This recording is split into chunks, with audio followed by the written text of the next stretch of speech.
যারা অবিবাহিত যুবক যুবতী আছো, এই লেকচার তোমরা যারা শুনছো, তোমাদের মধ্যে কেউ যদি জেনা করে থাকো, অবিবাহিতের কথা বলছি, তোমাদের কাদের মধ্যে এখন 100 বেত্রাঘাতের শাস্তি ঝুলে আছে। সূরা নূরের 1 থেকে 3 নম্বর আয়াত পড়ে দেখবে, অবিবাহিত যুবক যুবতী যদি জেনা করে তাদের শাস্তি হচ্ছে 100 বেত্রাঘাত, তাও জনসমক্ষে, এবং এক বছরের জন্য নির্বাসন। এই বিধানগুলো যদি পৃথিবীর কোনো দেশেও না থাকে, আসমানে আছে। মরার সাথে সাথেই এই বিধান কার্যকর হবে ইনশাআল্লাহ। বাঁচার বুদ্ধি কি? একটাই উপায় আছে। এই লেকচার কানে চলে গেছে, অনতি বিলম্বে ওযু করবে। ওযু করে খালেস ভাবে রাতের শেষ রাতে জায়নামাজ বিছাবে।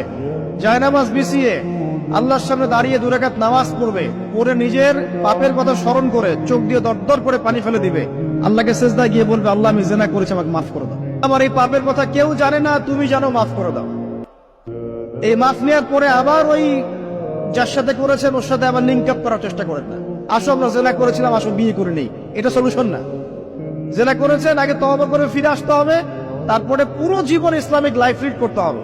আল্লাহ যদি দেখেন যে হ্যাঁ আপনি ঠিকঠাক তওবা করে আল্লাহর কথা চলছেন, আল্লাহ তখন আপনাকে নেককার স্ত্রী দিবে ইনশাআল্লাহ।